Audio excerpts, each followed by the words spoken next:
What's your most embarrassing moment? For me, one of my highlights of my life is to embarrass my kids by telling an embarrassing story that happened to me.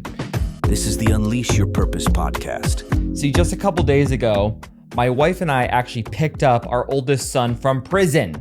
Yes, prison. And when we were picking him up, they told us that he was going to be picked up at 3 p.m. And we're out of another part of the state, hours away, and come to find out he wasn't being discharged. My wife keeps going and knocking on the gate and saying, where the heck is our kid? They're like, oh, he'll be discharged eventually. We go and get food. I'm trying to lose the lbs and the weight, and I'm like, oh man, but I'm getting anxious, so I end up going to eat this huge burger and fries and then go back and sit in my car. Still, no kid showing up. Now it ticks on to 11 o'clock at night, and he is still not out. And at this point, I am frustrated and anxiety, and I want to eat my emotions. So what I do is we go to Sonic and get this huge Blizzard, an extra large double Reese's Blizzard, which is great for the diabetes. And as I plowed through that bad boy, my son finally shows up, and we get to see him and hang out. And finally, we get him into his halfway house. That's another story for another day. But we make the drive home, and by the time we get home, it's about 2 a.m.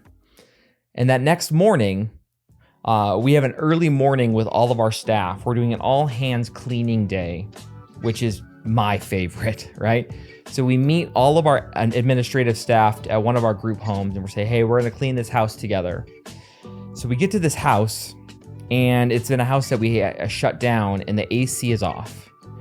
And we noticed that the electricity isn't fully working and things like that because it's been not being used for several months. But I'm getting down to the site to go to the group home, and all of a sudden, there's the rumble in my stomach, and I'm like, oh geez. And you think it's got to be a fart. You're like, oh, I just got to let it out. As I'm driving there, I realize that it's not a fart, and it's not a shart. It's something so much worse. And I am wearing a short with a liner, no underwear, just a liner. And I literally released a small treat.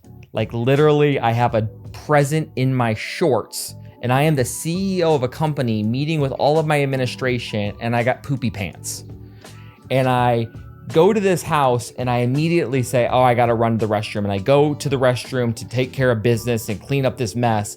And I realize that the water of this house is turned off, and the house is hot, and it smells, and I smell, and I am now grossed out. And now I'm walking as a 3-year-old toddler around the house as we have to move this furniture around for the next 2 hours. I try to do a quick turn around my staff, not to let them know that maybe the smell is coming from another room, not their CEO. But know what? That thing was coming from me. And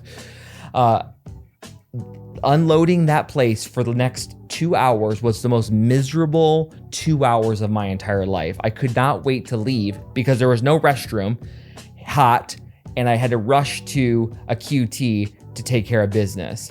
So kids, your younger brother who's 3 years old doesn't just poop their pants. Their 40-year-old dad does as well. Thanks for joining us for the Unleash Your Purpose podcast. Be sure to like, subscribe, and leave a review. We'll see you next week.